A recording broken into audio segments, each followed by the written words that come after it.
Today we have Dr. Aaron Henkel on the podcast. He's a licensed naturopathic physician and the owner and chief medical director of the Family Clinic of Natural Medicine.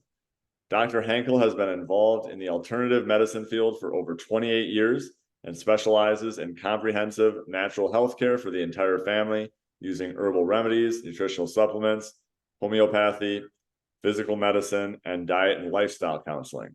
He previously worked as a health food store owner, which has greatly contributed to his knowledge in natural healing and fueled his passion for learning.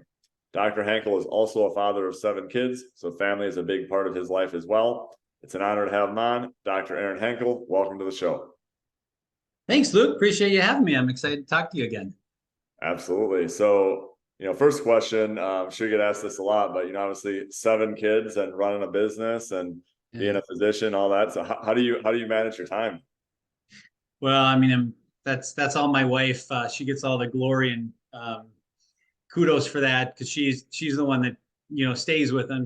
We're able to keep her at home and just raise the kids, and so I get to leave and my vacations at work. Sometimes it gets pretty loud around the house, but as they get older, a couple of them are out of the house going to college, and it's getting a little quieter. And so it's been good. I'm just very thankful for my wife, and yeah, it's been busy, but we all get busy doing something, right? Yeah, Might as well raise kids. absolutely. Yeah, definitely a blessing and obviously a great family. So yes, I mean, a lot of people, look at you now, right? You're doing a lot of great things in the health field. And we were just talking off air before we started recording here about how pretty much everyone in the health field, whether it's fitness or medicine or whatever field it's in, usually have a journey of their own that led them to that because, they couldn't find, right, like we were talking about, couldn't find the answers themselves. I know you obviously overcame some challenges physically and health-wise. So let's kind of start with your story. So let's start from the beginning. So what were things like for you growing up, and how did you get into, focusing on your health? Yeah, my parents were, I would say, kind of those early health nuts, before it became popular. And my parents had a health food store when I was a little kid in Painesville, Minnesota. So I would go there and I'd help out when I remember I was probably 8 years old and I was telling people, hey, you need to get vitamin D. And it's 20 years before the medical establishment kind of started to say the same thing, right? We're always way ahead because when the science comes down, it takes so many years for conventional medicine to catch up. But so I just remember kind of growing up in those, kind of being a granola guy, and we'd have to eat all the old food from the health food. So we had a lot of bulk food, and so the stuff, small town of Painesville, was like 2,000 people. We get this. The granola would get old, and every time there'd get bugs in it, my mom would bring it home for us, and we'd put the milk in there, and the bugs would kind of float up to the top, and we'd like scoop them off, and then we eat our granola. And so I just I kind of grew up that way, and yeah, enjoyed it a lot. And then kind of got out of it. I even at the same point my parents were into health, I was getting stomach aches, and I just remember as a kid having a lot of GI pain and upset, and I'd eat these, chocolate malts and pizzas, and I loved them, but I knew I was just going to be in pain for a day or two afterwards. But I didn't get through my head that I should just stop it. And so I was like, well, it's worth it. And so I'd be eating this, and I look back and I just think how maybe unwise I was, how I didn't get that. But I had a lot of digestive problems. And then around age 16, I was playing high school basketball under a lot of stress. And all of a sudden I just started bleeding with my bowel movements. And it probably took me about 2 weeks before I was willing to admit it to my parents. And I was just freaking out, like, what's going on? And I ended up fainting, and they took me in, and I had ulcerative colitis, which is this autoimmune disease that basically attacks the colon, makes these ulcers.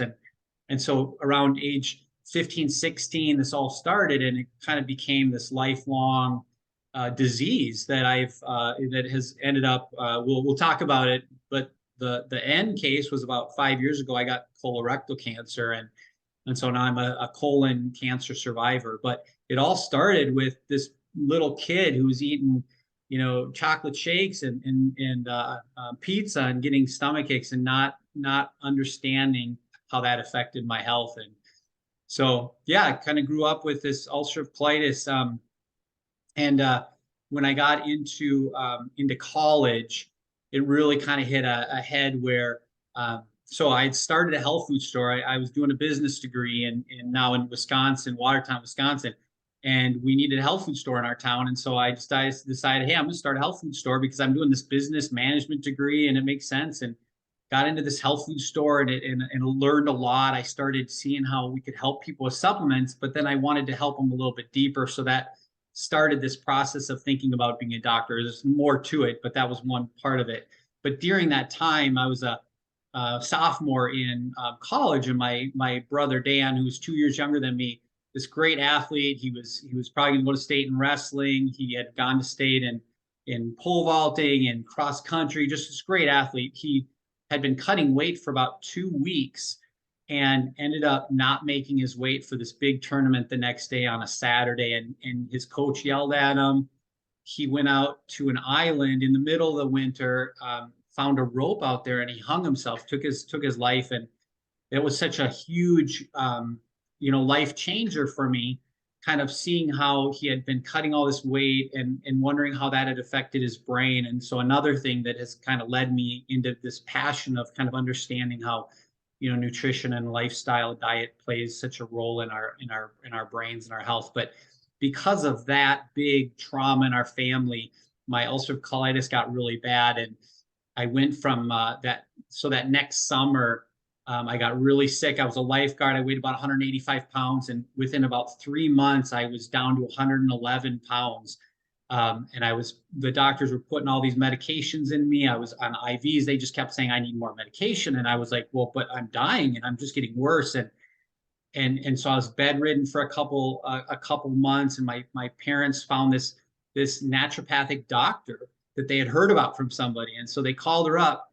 And I remember just having this appointment. They basically carried me down into her basement. She was in Madison, Dr. Renee Wellhouse, and she passed away maybe about 10 years ago. But she's like, all right, you're not doing well with this medication. You're dying. We're going to change it up completely. You're going to stop all of your medications and we're going to put you on a 7-day water fast. And I was like, oh my goodness, she's going to either kill me, I'm going to die, or something's going to change, but I'm going to die anyways. I might as well try it. Right. So I was kind of at that point of desperation. And so that night I started fasting, and I went for 7 days, and then I followed that up with juicing, and I did that every 7 weeks for a year. And every time I did that, I would lose a little more weight. But then those 7 weeks, I would eat really well, and my body started assimilating what I was eating, and I started putting weight on. And I went from eating as much as I could and weighing 111 pounds to now I'm gaining slowly. And a year later, I sent a little picture to you where I weighed 111 pounds. That was the first day I kind of got up. I started moving around, feeling good, and like I walked 2 sidewalk squares, and I was like, all right, tomorrow I'm going for 3. And I just remember that my mom took a picture. So you'll see that. I don't know if there's a way to post that sometime on your website, but like I was just getting started. And then a year later, I went from that 111, I weighed 185. I felt good. I was eating food that was like sticking to my body. I had no symptoms. And, it was just like this, like, aha, that year of, wow, what I do to my body can change my life. And so kind of between my parents, my health food store, seeing people get better, but not being able to help them as deeply, my ulcerative colitis, seeing my brother, all of those things kind of led to me having this passion to go back to school and become a doctor. So I know that's a long story. I don't know if that you wanted that much, but those were kind of the big things that helped me to become passionate. So I ended up going back and doing 2 years of pre-med. And then I went out to Seattle for 5 years of medical school and kind of, changed my life. And to kind of finish the story, because of that ulcerative colitis, I had quite a few years during medical school where I was under a lot of stress and I had more symptoms, and I ended up getting some fistulas, and I had about 10 surgeries after I got done as a doctor. And I was like, oh man, I feel like such a hypocrite. I'm sick, and yet I'm trying to be this doctor. But I was able to get that taken care of. And then I had about 10 years where I was perfectly healthy. My colitis was gone. I was on no medications, feeling awesome. And then I got colon cancer. And the reason was because I had this chronic inflammation in my gut for so many years. I knew the risk was high, but and I had been taking supplements and I'd been doing good stuff, but it happens. And And so I got colon cancer. We found it pretty quickly, and that's a whole nother story. But they were able to remove it, and I've been healthy ever since. And so I have no colon. I don't have a bag. I have just my small intestines kind of rerouted to my rectum, and they just took out the colon. And for a naturopath who talks about the colon being the most important part of the body, here I am about 7 or 8 years out from my surgery, and I'm feeling really good and just very thankful to be alive. Wow. I mean, holy cow. Quite a Yeah. ride. I mean, Sorry, that was a little long, but no, I mean, that's all really kind of tells people why you do what you do, right? I mean, obviously you were yep. literally saved by alternative medicine. Like for those who don't understand, like can you explain what ulcerative Yeah. colitis Yep. is so people can Yep. understand what it is and what it's doing to your body? Yeah, I mean it's an autoimmune disease. So basically your immune system is attacking your large intestine, and it's basically causing a bunch of ulcers. And so during the time that I was the sickest, I was probably having 15 to 18 bloody bowel movements, diarrhea, and I was having accidents in front of my friends. And I was trying to play college baseball at the time, and I was weak and sick. And I remember sometimes having to rush off the field and hide somewhere to go to the bathroom. It was a very humbling experience, but I still had to live my life through it. And so it's a disease that can eventually lead to cancer, but it just a lot of people end up going on drugs like Humira and these injections that are suppressing the immune system. They're called immunosuppressive medications. And so a lot of people have it. A lot of people are walking around with it and are not as sick as me because there's conventional medicines they can do. But I didn't want to be stuck on that. And there are times for it. And as a naturopath, that's why I'm excited to be in this integrative medicine where we take the best of both worlds, right? I'm trained as a primary care physician, and I know about these medications, but I'm also trained to deal with getting to the root causes. And so when I was really sick, I needed Humira and I needed mesalamine and some of these other medications to get me under control. But my whole thought was, I want to get away from that. I want to figure out how to get my body to heal itself so I don't be, I'm not dependent on these medications that are going to have these chronic long-term side effects.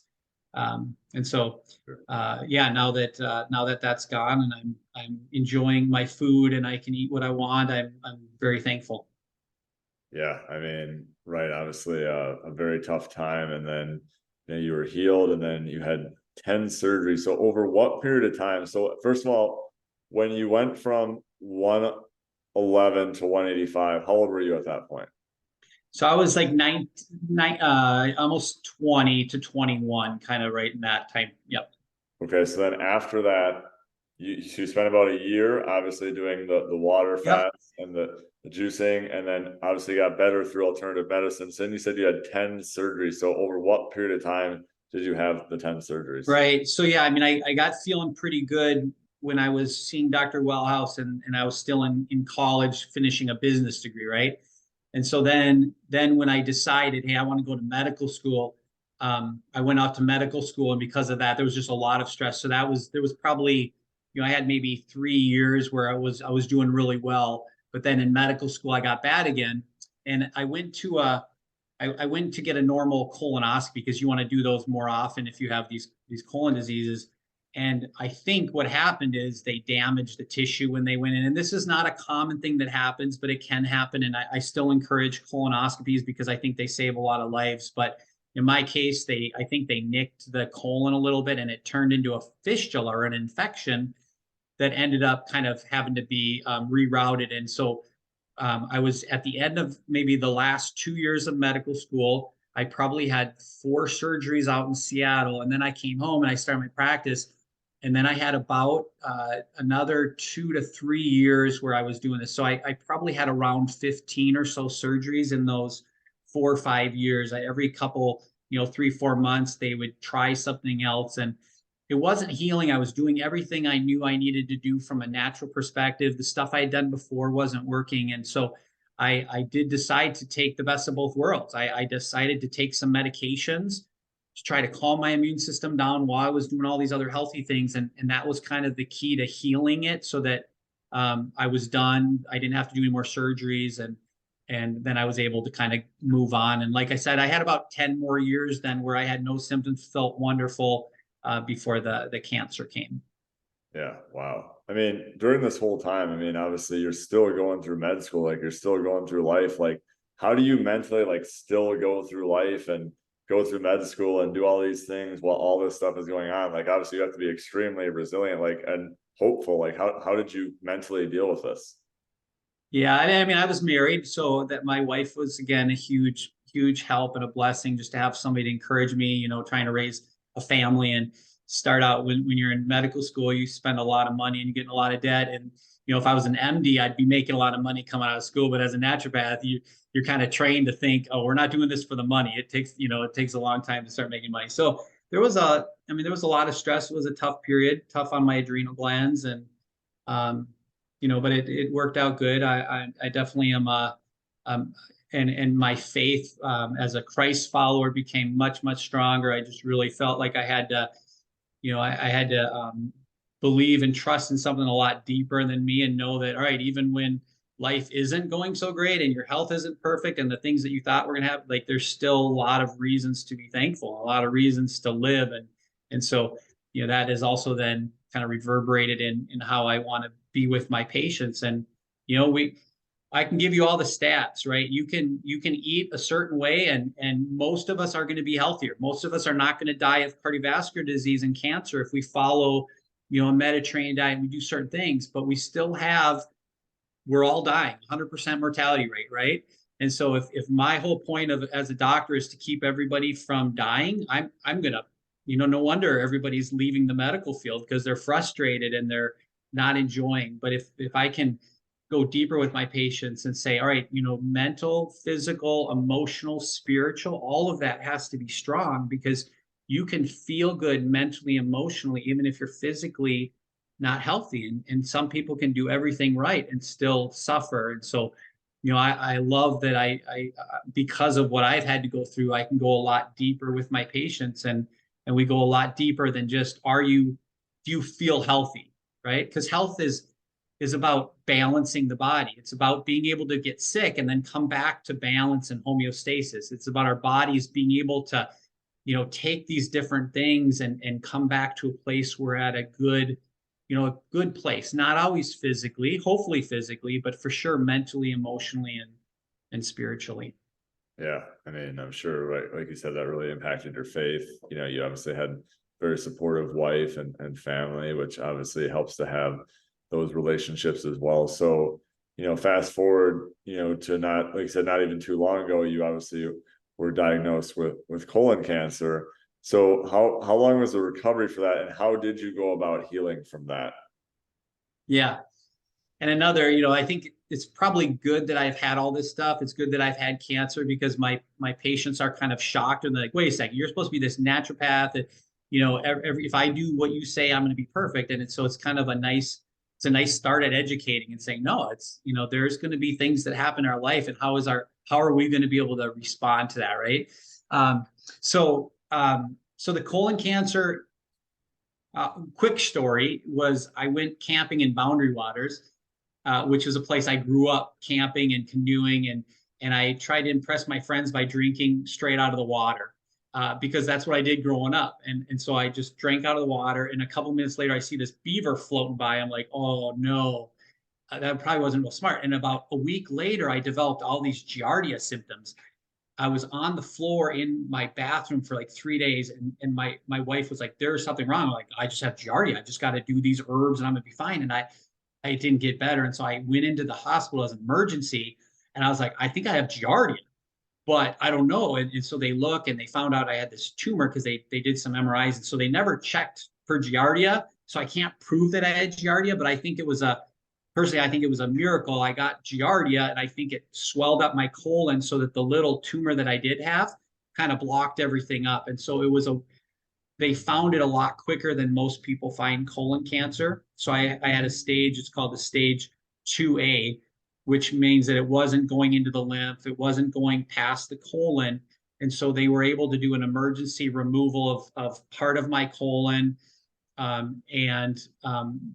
had no lymph nodes that came up positive. And so I just had a very good diagnosis. And they said, if I do chemo radiation, I might improve my 10-year survival by 5%, and it wasn't worth it to me. And so I ended up not having to do any chemo, any radiation. I just healed. I think I was seeing patients within a week, like talking to them on the phone, and then healed up. And over the next couple of years, they were checking my colon, the rest of it that was left over, and they were saying, well, it still looks messed up. Like you had, you have a lot of scar material. You have a lot of stuff that looks like it could turn into cancer. We don't want you to get cancer again. So we think you need to take your colon out. And I kept fighting it. And I'm like, oh, I can fix this. And so I was doing hyperbaric and I was doing all these good things. And, I learned a lot. But every time I'd go in, my GI doctor would say, hey, it still looks bad. And one of these times you're going to miss it. And so I elected to then have the rest of my colon removed and had this process where they just took the small intestine, hooked it up to just the smaller rectum at the end. So I don't have any storage, but yet my digestion is working well. I give myself some IV therapy once in a while to give a little bit more fluids, because your colon basically is storing all of your water. It's pulling your water in, right? And so my digestion is happening in my small intestine, but since I can't store my stool, I might have 2 or 3 bowel movements instead of 1, like a lot of healthy people.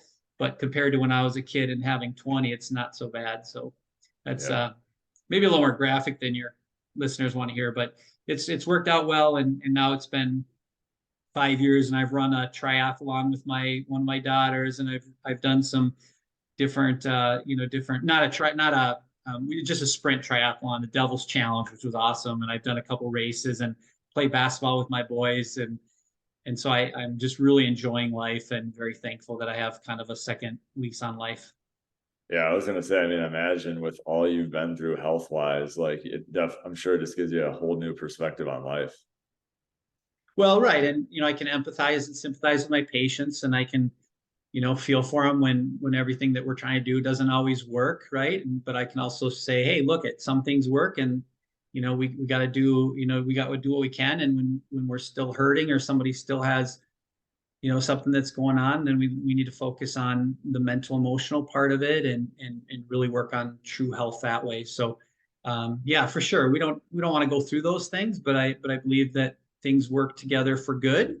And that's another part of my faith, and so I think that a lot of this stuff has happened to me so that I can help other people. For sure. And I'm sure you get asked this a lot, but for someone who doesn't fully understand the alternative medical field that you obviously are living proof of and a huge proponent of, what things do you do differently in the alternative medical field that can help people differently than the traditional medical route? Right. So we're not against surgery, and we're not against chemotherapy sometimes, and we're not against thyroid medication. So we have to understand that, but that's more invasive. We want to start with the least invasive. Some of our tenets of natural medicine first do no harm. Well, that's what conventional doctors say too, but they a lot of times quickly jump to things that could be a little bit more, damaging, right? Because they have 8 minutes to talk to their patients. We have an hour and a half, 2 hours sometimes to talk to people about what's going on and really deal with their lifestyle and their diet to help them get out of that. So we start with the least invasive. We do no harm. And so a lot of times our therapies start much more gentle, working on diet and lifestyle. If somebody's not exercising and they're not feeling good, they're missing the boat. If we give somebody an antidepressant before we tell them they should be exercising, like, I think we're doing them a very huge disservice. Even if the antidepressant helps, all the benefits that they get, serotonin raising, their cortisol levels coming down, all these things that happen with exercise are so much more important. So I would say that's probably, one of the key differences. We also, one of our fundamental tenets would be that the body is designed to heal itself. And so we just try to encourage that. Another thing is the healing, we call it the healing power of nature. If we give the body the nutrients, the diet, the things that it needs, it's designed to heal itself. And so, we start with these less invasive things. Sometimes we have to move a little bit deeper into supplements or into natural, IV therapy I do at the clinic, or low dose naltrexone, some of these really gentle prescriptions. And then we are also trained to go deeper if we have to, or at least know how to refer people, right? But there are times that I give people bioidentical hormones, or I give them thyroid hormones, or sometimes blood pressure medications if their blood pressure is too high. And then we'll try to work backwards at some point if we can. For sure. What are some of you mentioned obviously a lot of like lifestyle natural things that you focus on before necessarily resorting to certain medications or other things. So for someone who's just listening to this right now, and they're just like, hey, I just want to generally be healthy and reduce my risk of whether it's cardiovascular disease or cancer. Like you said, obviously you can't prevent anything necessarily, but you can obviously reduce your risk of things.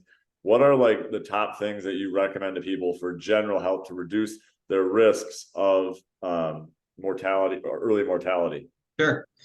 Yeah, and Luke, as a father of seven, and I'm always thinking about money and how do I do the same thing for my family, and so I'm all about trying to make things as simple, or I'll say, get how do we do the best bang for our buck, right? I mean, you can go online and read about a disease, whether it's thyroid or ulcerative colitis, and you can find 150 things that people will talk about, right? And so I would say in most instances, I can narrow things down to what I think are kind of the biggest bang for your buck. And I would say number one is exercise, right? And the high interval intensity, talking about 20 minutes of good, strong stuff, even being better than running 5 miles a day, maybe. I'll let you talk to people about that stuff. But like exercise, you got to do. You got to get sleep, right? 7 to 8 hours. Most people are still, I talk to them, most people are not sleeping 7 to 8 hours. They're averaging maybe 6 to 7. And so their growth hormones not healing their body at night. They're not getting all the, cortisol and insulin changes. There's so much that happens when you sleep that you got to do that. So that those are like no brainers, right? And then for diet, there's a lot of different types of diets I might do if somebody has maybe high cholesterol or somebody has ulcerative colitis. But as a general rule, people should eat Mediterranean diet. Look it up. I mean, there's so much research on Mediterranean diet, lowering heart disease, lowering cancer, lowering all-cause mortality. And that just means lots of fruits and vegetables. I just think of like one specific thing in a vegetable called a polyphenol, or in fruit. Polyphenols like quercetin or resveratrol. There's like 90,000 polyphenols in fruits and vegetables. And we only know what a teeny tiny fraction of those even do. But like if we don't give our body those things, our body doesn't work. And so, I would say like biggest bang for your buck with fruits and vegetables, you should get 3 servings of vegetables a day.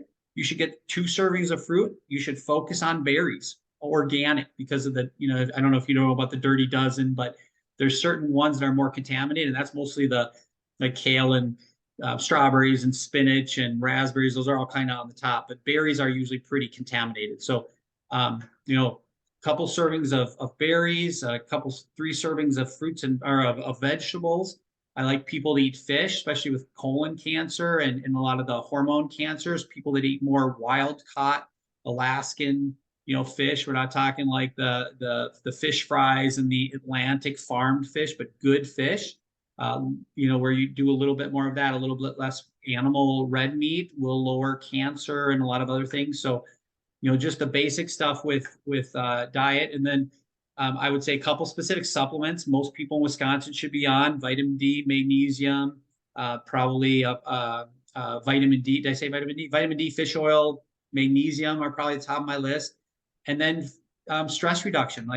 Most diseases that I'm seeing now are because of chronic stress. And we're seeing this post-COVID. Everybody was stressed, whether it was their immune system because they got COVID, or it was their immune system because they got the vaccination, or it was all this political polarization. Everybody is under stress, and we're seeing all of this disease that is happening since then. So, doing some kind of a 5 to 10 minute deep breathing exercise every day. Exercise could be part of that, or yoga, or a little massage, whatever it might be. But you need to be finding a little time every day to get into that parasympathetic rest and digest, so that sympathetic run from bear mode can calm down, and a lot of your stress hormones that are, I think, hurting our health calm down. So that couple things, but those are like the big bang for my buck for most of my patients. For sure. I mean, a lot of things you brought up there, obviously the importance of getting at least 7 to 8 hours of quality sleep, obviously diet and the supplements and the exercise. So a lot of people, you mentioned exercise obviously being number one. Like a lot of people think like, oh, if I just eat healthy, like I don't have to exercise, right? Oh, I'm physical, I don't have to exercise. Like, why is it important for people to still exercise even if they feel healthy?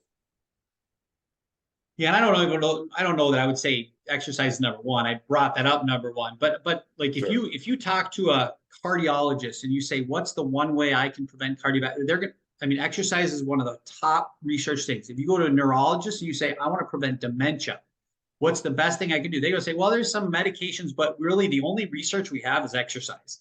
I mean, you go to a oncologist, a cancer doctor, and you say the same thing. There's so much evidence that exercise decreases cancer. And the reason is this exercise, especially interval, kind of, basically causes the DNA to repair itself. It makes those telomeres get long, those tips of your DNA that basically tell you what physiological age you are. And so it's just huge. And somebody that's eating well, that's great. But if they're not exercising, they're missing out on a lot of these things that the body, the physiology that changes with exercise, right? And so I don't think somebody can just exercise and not eat well. And I don't think somebody can eat well and not exercise. Like that's lifestyle. Those stuff you got to put together. And so I don't want to necessarily say one is more important than the other, but like if you want research, it's exercise, and pretty much any disease you look at, you see a lot of research on exercise. Yeah, for sure. I mean, I've delved into it a little bit myself and seen how so many people talk about exercise and cardiovascular, obviously, endurance and the intensity with which you work as well, which is why, like you said, interval training can definitely be beneficial. What role? Obviously, we're partial to strength training here, so we love everything else as well. Like, what role does strength training play in overall health? Oh, huge. And yeah, no way. Yeah, I don't want to minimize anything. And I love interval, because when you tell somebody, hey, 20 minutes, 25 minutes physiologically can be better than going out running for 5 miles, all of a sudden you get compliance. They're like, really? Okay, I don't have an excuse anymore. I have to do 20 minutes 4 times a week or 3 times a week. That's all he's telling me. I don't have to go to Platinum Fitness for an hour and a half. And so and then I'll say, this is the minimum. Now, if you can, I want to exercise 6-7 days a week if I can, because I feel better. I love it. My mood gets better, all of that stuff. Right.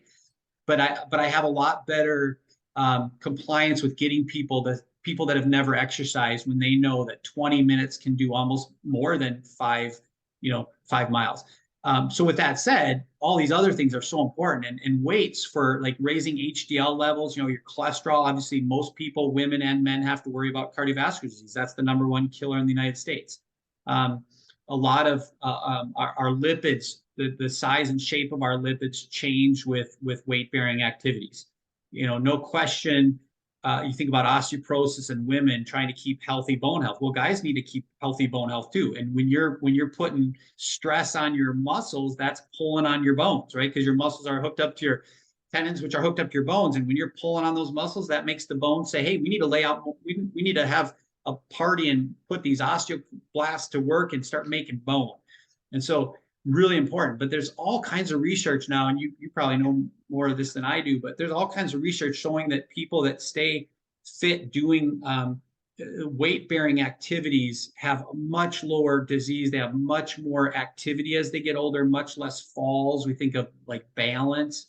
I mean, if I think of one thing that's going to keep me at a high function when I'm 70 or 80 or 90 or however long God wants me here, like I would say the weight-bearing activities in my mind is probably even more important. So I think it's really important to do both. Not everybody has the time to do that. And so, at a minimum, I want somebody to get their cardio going. And I would say that they can get their cardio going doing I like circuit training. And again, you're the expert. I don't want to tell people something that's different than you would teach, but like if somebody wants to go quickly and go through legs and arms and move around so that they're sweating and they're huffing and puffing, and they can do that for 30 minutes, they're getting it all done in 30 minutes, 3 or 4 times a week. Like I'm okay. At least I can, in my mind, say, all right, you're preventing the things that could happen by not doing that stuff. Could they do better? I'm sure. And you have lots of ideas on that, but I don't care how they do that interval. And if they can do that doing weight-bearing activities, even better, like P90X, that kind of stuff, I think is wonderful. Love it. Resonate with so much of what you said. And I think you said it too, like as we get older and with age, obviously can come for a lot of people, especially even like women in menopause and hormonal changes, right? The reduction in bone mass and the reduction in muscle. And like you said, like strength training does become even increasingly more important with age as well. So we talked about a lot of things there. Is there anything else that we haven't covered that is also important for people to consider when they're working to optimize their health, or any common things that come up in your practice? Like as far as more physical stuff, are you saying, or just Yeah, health in just general? any like good things that people can work on for their health. Like if someone just wants like general health, like I want to be as healthy as possible. I want to increase my chances of living as long and healthy as possible. Is there anything else that you typically recommend to people that we haven't already covered?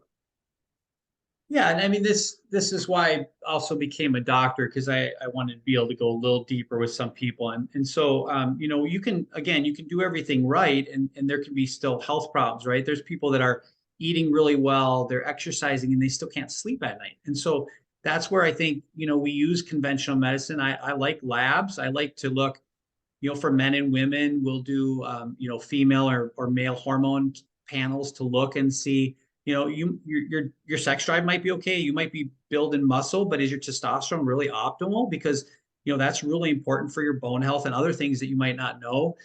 Is your DHEA at the right place? There's a lot of research on some of these specific nutrients that are kind of like the fountain of youth. You know, there's blood sugars. Like you might be feeling really good, but if your blood sugars are starting to get a little bit high, your A1C or your insulin is up a little bit higher, it definitely puts more stress on your blood vessels, and we see links to dying earlier or quality of life going down. And so, you know, I think people, even if they're feeling good, maybe it's every couple of years, but I think they should do blood work. I think they look at their thyroid, they look at some of their hormones. If they're sick, maybe we have to look deeper and we look at, you know, heavy metals. Wisconsin, we're kind of a lead belt. We have a lot of lead in our soil. We have radon in our basements that turn into lead. And so a lot of times sometimes more if they have specific symptoms, but some people come in and they're like, hey, I want to optimize my health. I feel good, but I want to make sure I'm not missing anything. I see a lot of like NHL hockey players that will come in, and we'll talk about that, and we'll do food sensitivity testing to make sure they're not eating a food that's causing inflammation, or we'll look at heavy metals, make sure that they don't have a bunch of lead or mercury in their body that might not be seeing, you know, showing up as symptomatic problems yet, but that would potentially be affecting their genes and their DNA, and causing them to age quicker. So, you know, there's a lot of things with blood work we can look at.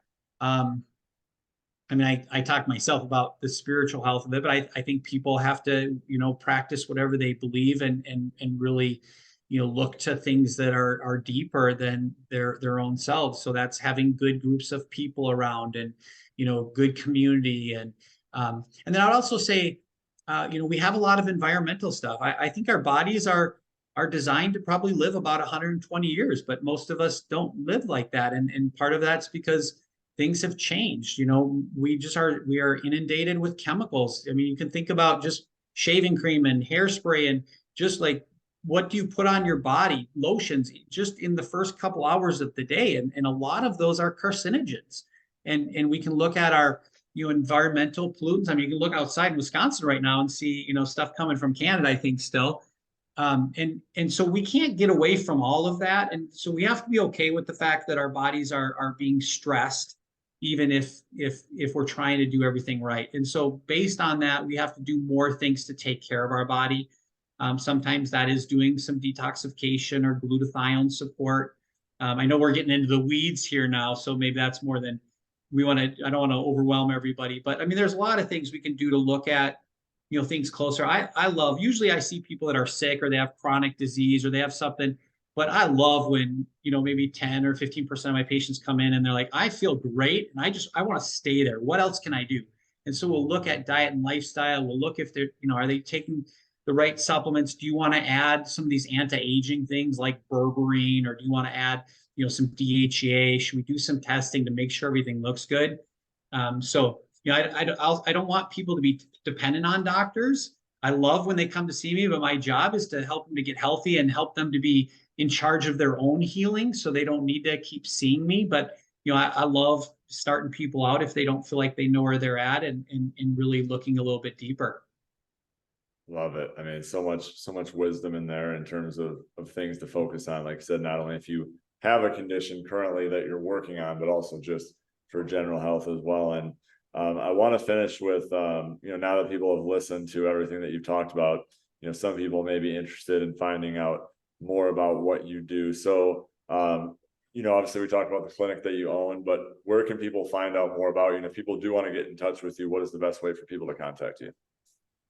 Yeah, so I'm the owner of the Family Clinic of Natural Medicine. We just recently moved to Deerfield, which is a suburb kind of outside of Madison a little ways, but I love it. Love the small town community. Our website is familynaturalmedicine.com, so you can go there and look. And we've got 4 doctors here, and we're part of the Wisconsin Naturopathic Doctors Association. So if people want to look up the WNDA, it's basically Wisconsin's group of physician-trained naturopathic doctors. We've recently gone through the licensing. So Governor Evers just signed our bill, and we'll be licensed as primary care doctors here in the next, we're hoping next 6 to 8 months. And then we'll have a little more access to be able to act like we've been trained. Our clinic is able to function a little differently than most clinics because we have a medical doctor that oversees us, and so we can kind of practice under his license a little bit. But so look up the WNDA, Wisconsin Naturopathic Doctors Association. Look up familynaturalmedicine.com, and hopefully I'll give you plenty of places to start. Wow, exciting news Appreciate there. And yeah, we'll definitely link those in the show notes. So for anyone who's listening, definitely check out those links in the show notes. Well, Dr. Henkel, it's been obviously incredible to hear your story of all the health challenges that you've personally overcome, and how you're really driven by a mission to help others through alternative medicine, improve their health and improve their chances of living long, healthy lives. So really appreciate your time. And I know anyone who listens to this will get a lot out of it. Hey, well, thank you. It's always a lot of fun to talk about this passion of mine, and I know you're passionate about the same thing. So a lot of fun. Thank you.